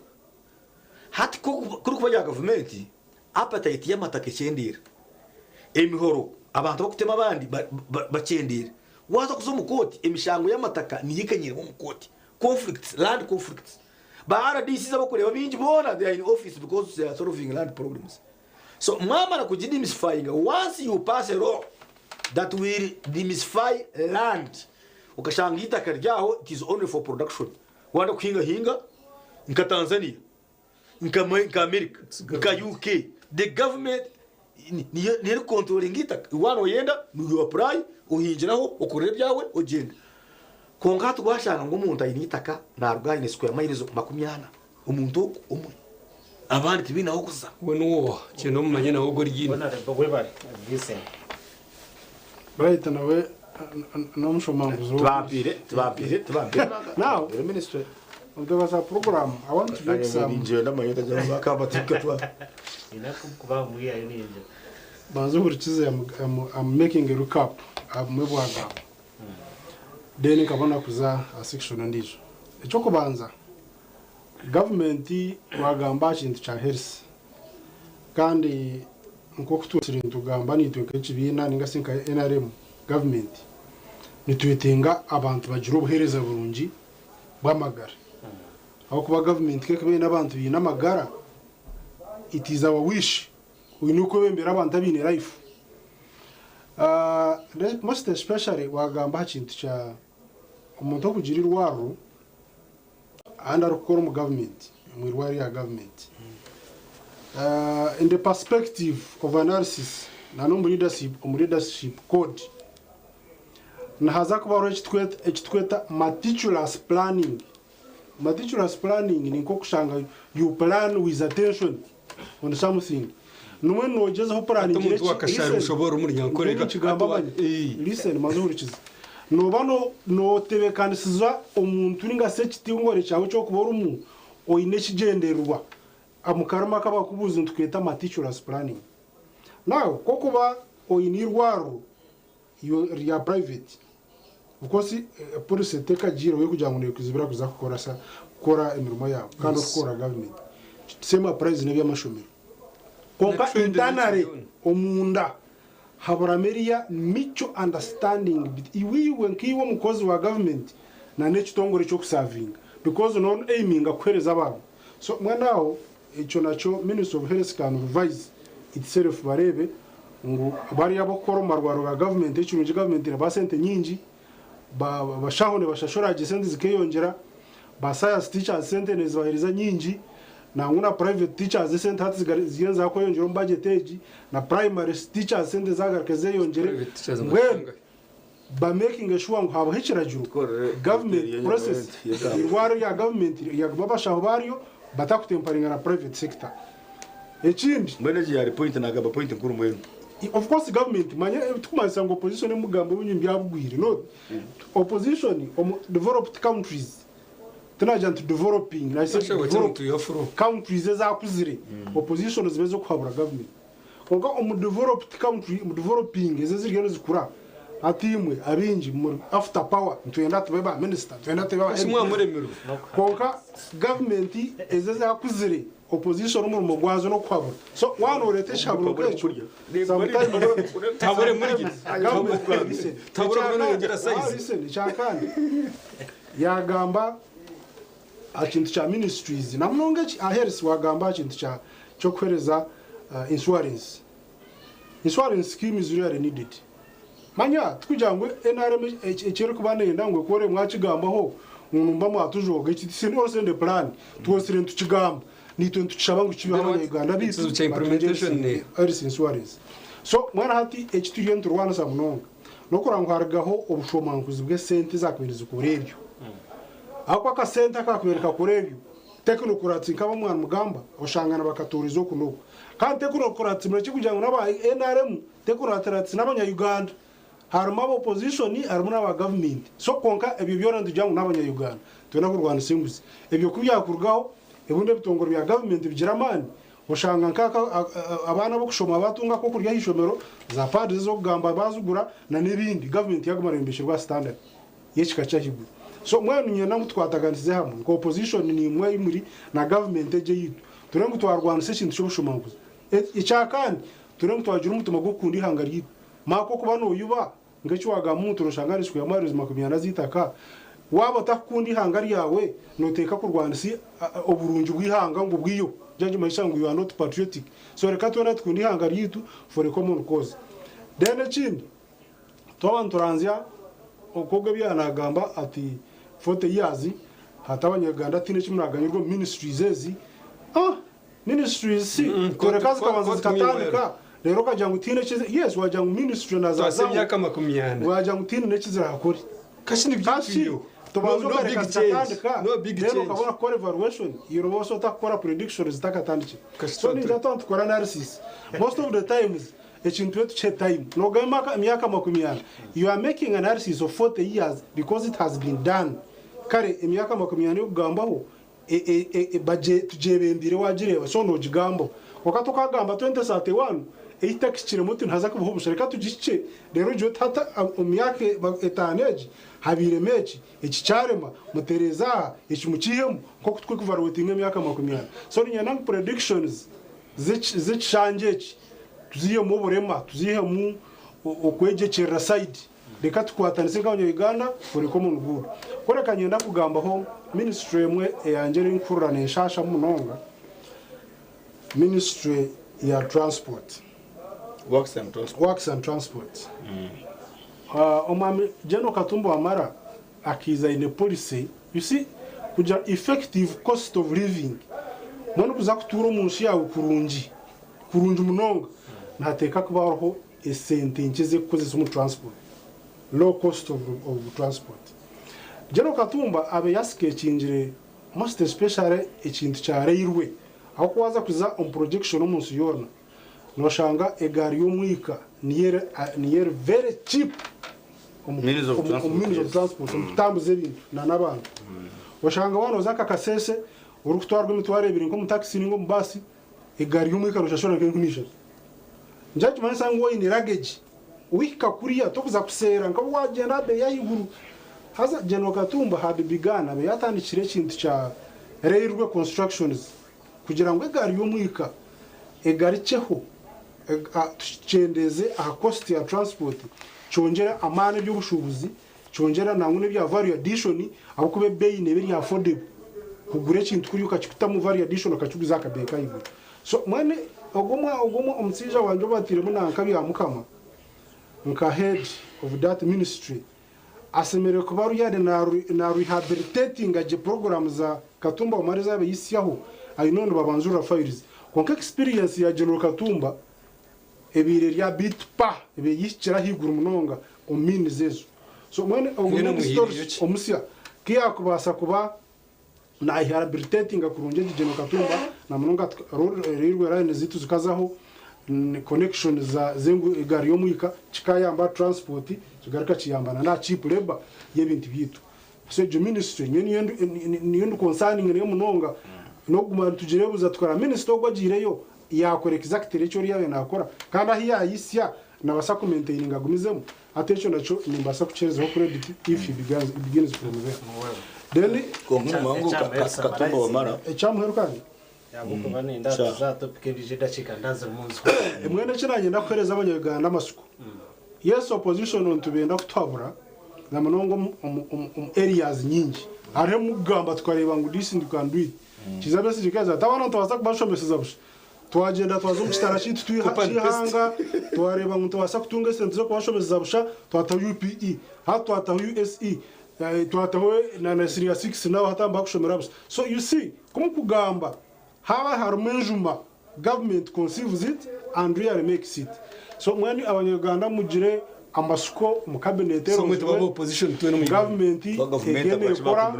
egene ekora imirimo yayo opposition yo bagamba of course numara mucencura murebe kikombe kihanga murebe kitakombeka ikitakombeka nk'omuntu konka kitwetenga twena mu Uganda no buhereza so teka twesije ministry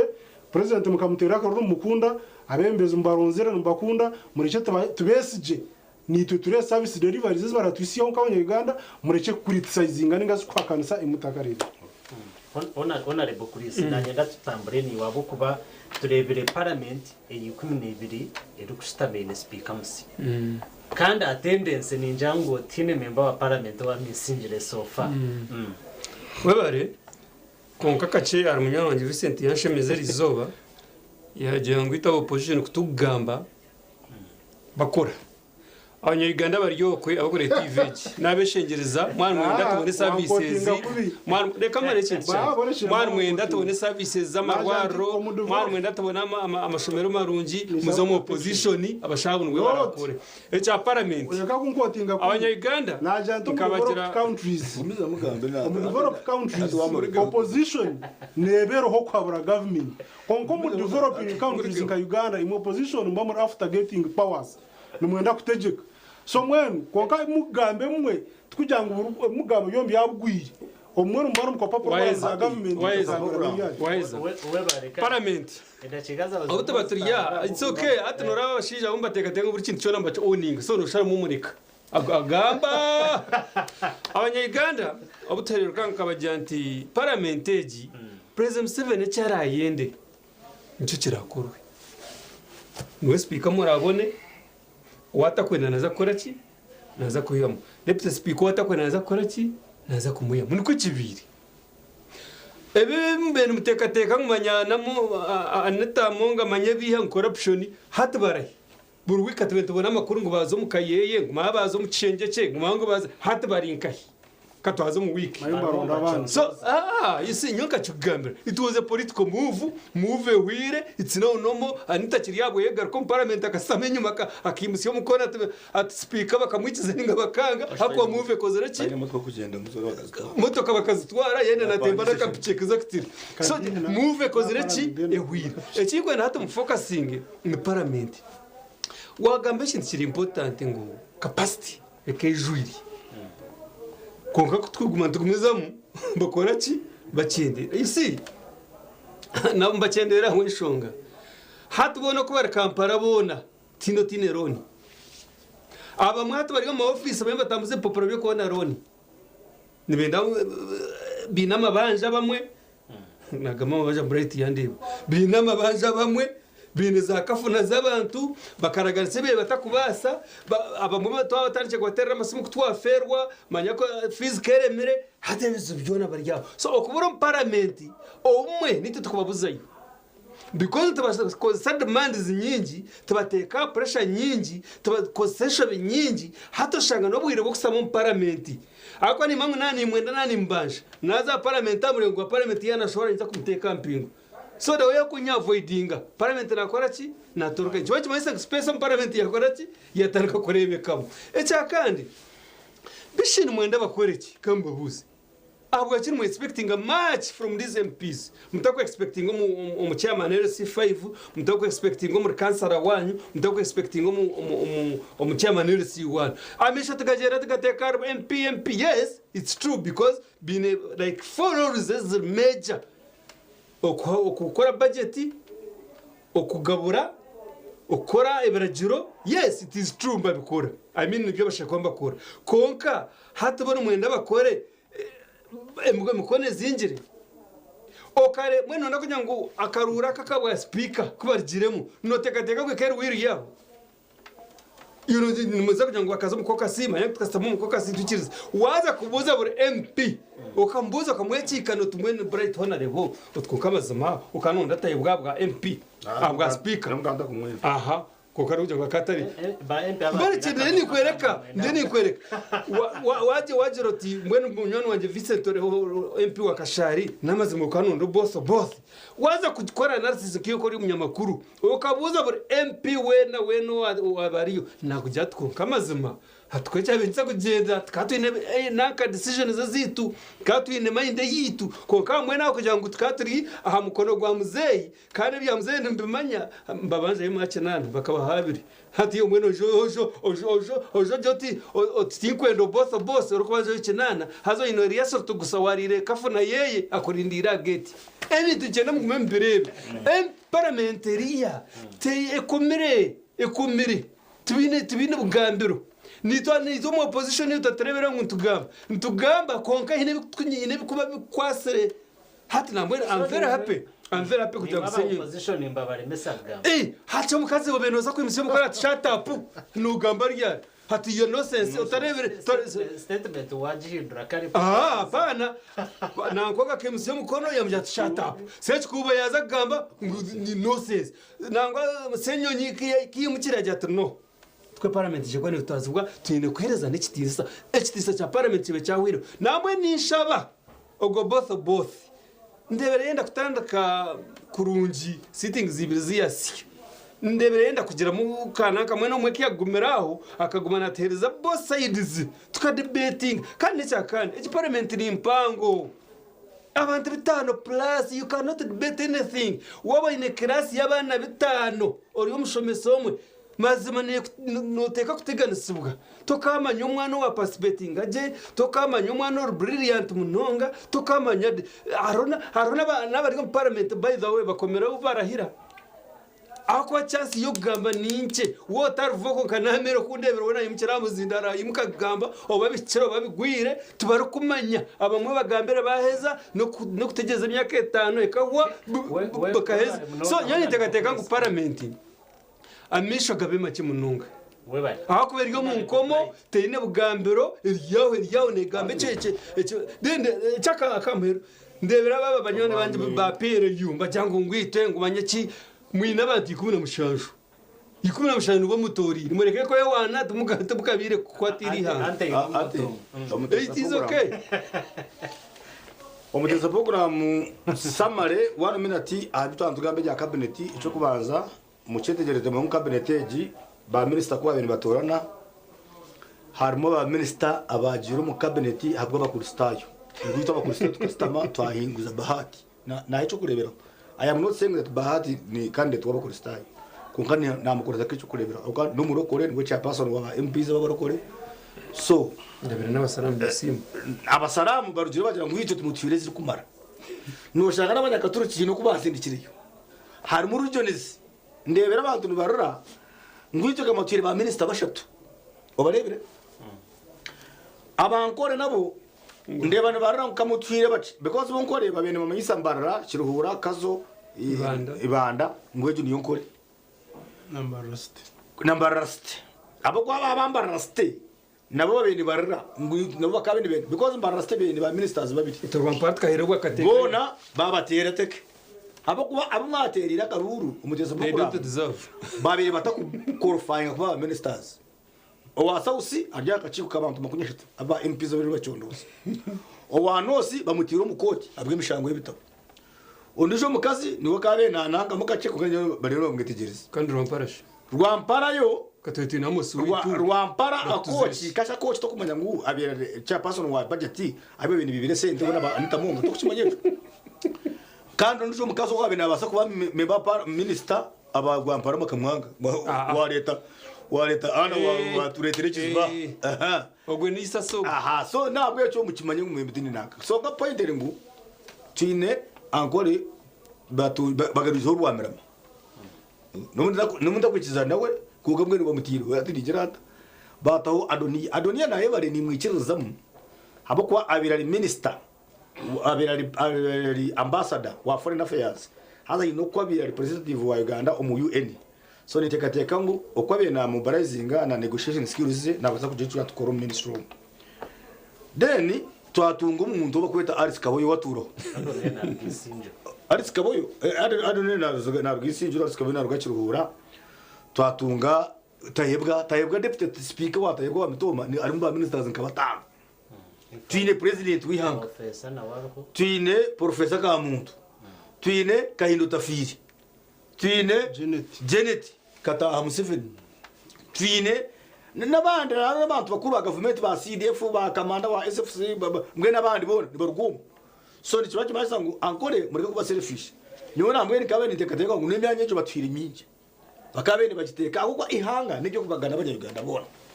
bakabene babatwara imyanya bagihazaguru bagihazambare n'abantu abandi bashemererwa mu ihanga ryabo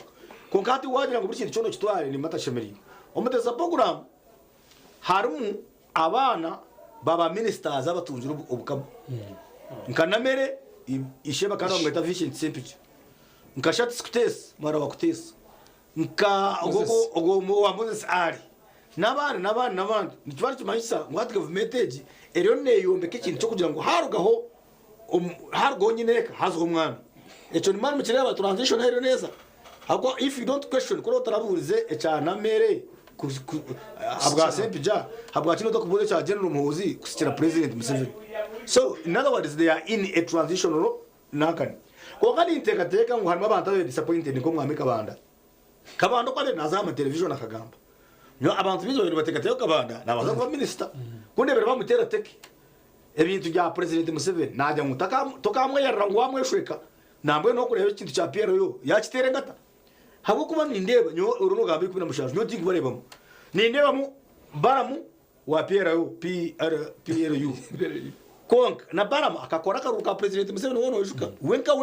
muntu akakora nawe byoma nibye bakoze akakora yakora karuka president Museveni yatutuka therefore nabasa kubana hajira muhozi konka ko yakaruka president Museveni ari competent wenko muntu harimo nabandi nkoko mwana engineer ogubahiro bwa minister bwa science and technology engineer Jordan aba kumumanya nkanye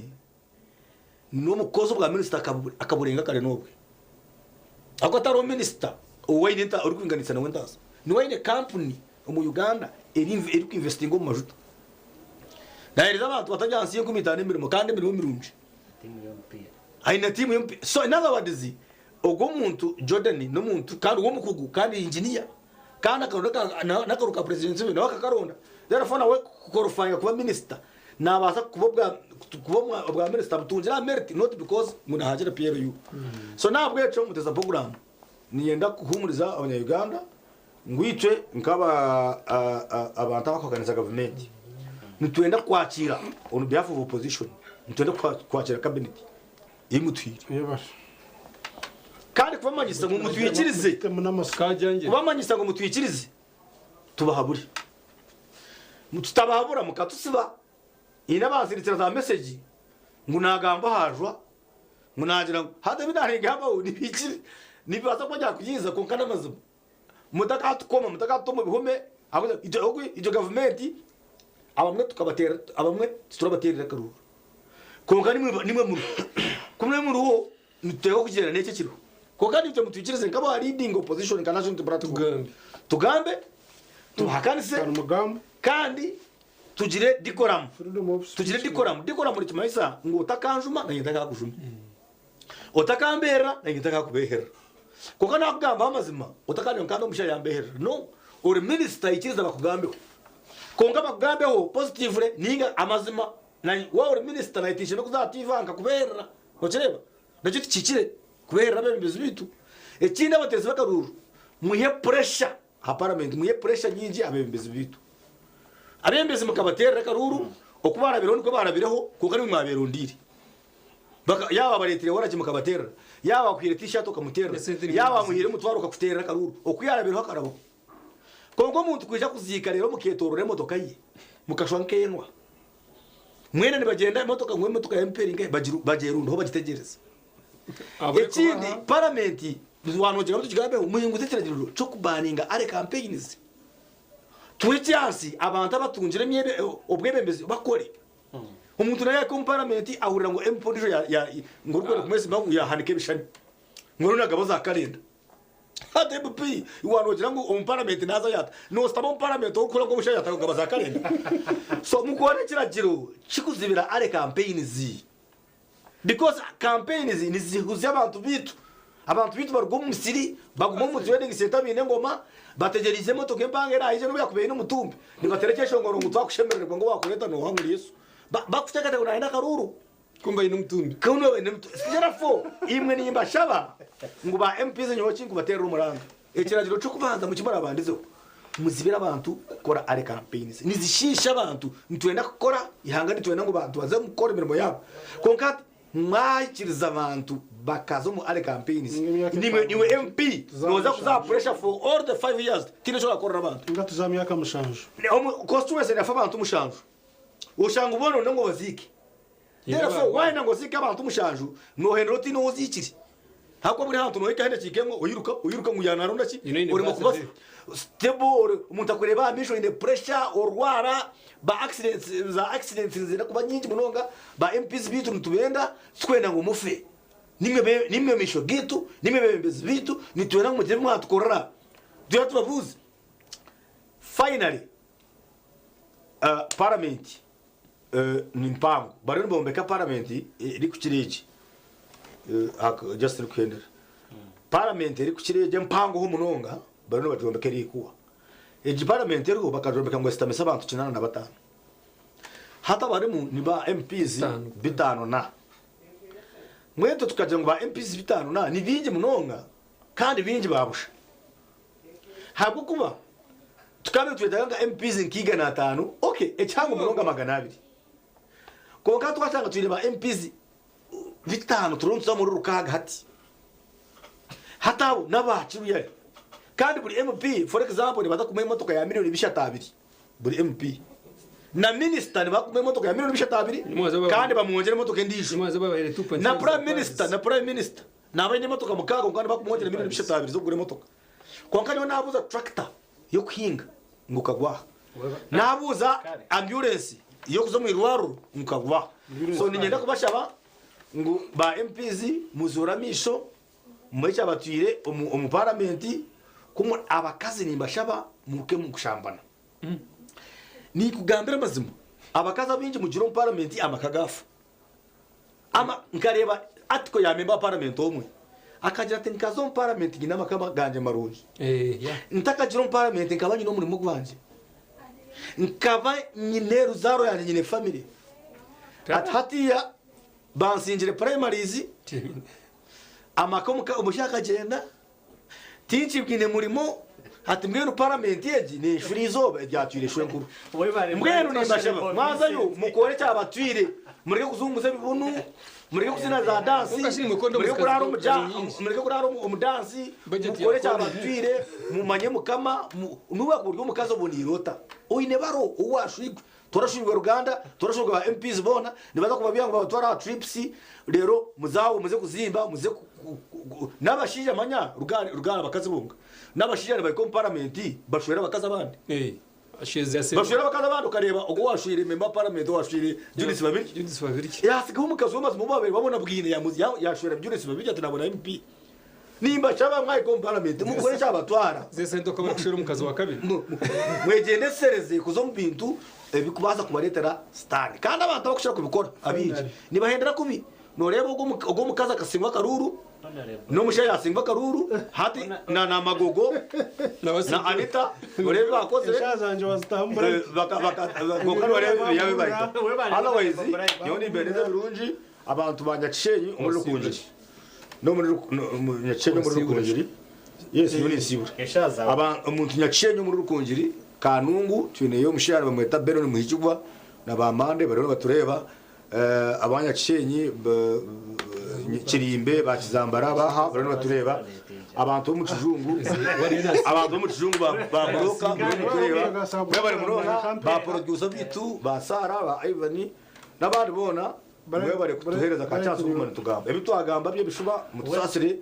kandi by'amazima bisimire mukama abapero mu icurunjya yajangwe biyagamba n'ibishuba mati bonanigamba abananigamba ubanje abanyarwanda bombamanya you see government in NRMG is a revolutionary government na government yizire kucungura enseji suru okureterwa umuhanda etariye munemu abo kuba government ya ezagabezuruho abanyarwanda bakaba bazirihire batine cyo gukora konka government ya NRM being a revolutionary government ekizatereza Uganda nicyo kurebera akabo freedom of speech kugambe cyo kwenda ukakigambira ba television iki ukabani hoya so noreba kumushagande tukabaha freedom of speech kandi abanyarwanda bamufumbira barwo mu bihome ekindi mutagasa program freedom of speech tero twantuga bano gamba parliament na okubatandikira session zabo nyenda kuba kursi abyone barabiremu na nahibahika konka omu processes za democracy elections ngaso bururu defines institutions mwana kutera karuru no teba omu institution ya nk'ekibintu cyo twine nupu bakabatera wabo itwenare mu tutera bitu ababa wanu bahi batoro wabo bakempi omwe so democracy elections defines institutions but leadership defines destiny and the future. Leadership of Webembezi. That's according to who? According to me, quotations Zanjikani. Those ones are not proven. I can see research about it. That is qualitative politics. So, Omtokaza program, I to hati to Yahali leadership that will define the destiny of Ugandans. Obwebembezi, obutwa kwasize barabakuru kushoborora ringa sibuka bukorekera ebukwasira abanya-Uganda na nekiba batumire omu ntebe zitaro zimwe na zimwe zibano. So niyo ninjira icyo kubanza nka parliament ni institution mpango yihanga ero kubaga amateka kandi yakagabura roko government mpaka hasero institution ejo ese kwane hebwe kitinisa chamana due to the fact that nibo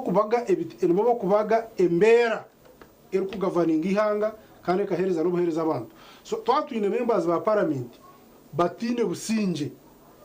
abantu boko baharariza no kubashabiriza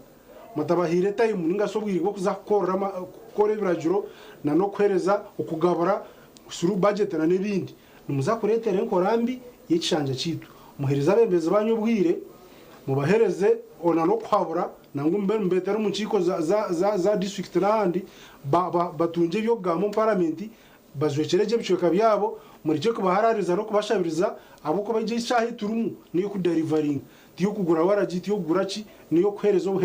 ubukuyamba umuntu wabutosha. So ningira ngo tugira amasoko mu parliament no muri leadership yitu y'abantu bidabitanatire then technocrats ninye nangu tuyikirizane abari y'abantu abo kuteka mu nkora abaha district ababo mu ministries za works we yakusharinga utozitu za federal roads abantu abo barebuzibwa munonga emirimo ya government ayo kwendera na hero kushara kufera bohoreza 1 billion akukanga kutume kwa government okabe na barebuza according to the constitution oversight role is a role of a member of parliament. Member of parliament go to ambara state house takija ko mukanso takumanya nabateko kurotera no takumanya nabakozi bakanzo takastado magana taunikiraka taketa goruchi kwabakozi bakanzo hatongo naza kubarebuza echo nico kindi impabura kugira ngo members ba parliament being an oversight role yabo barebuze mirimo ya government eri kuzaro ko government barebe nkwabaho transformation of the projects echamuheru na nyenda kusima abantu abambandeba n'abamatureba abantu banje bakagonje nambara district of twarze hamwe n'abanyarwanda bona bakunda TV government kubwa RDC kandi nane abantu abukunda development yakwa kubwa RDC kandi project za government mugume mukuratire program za government akwaje kuza kutonda nakushabira RDC ko muhabuzo wa government ngera no government ni bashaba ko mushabu kubwa RDC program akadara na RDC bari aho mu office honorable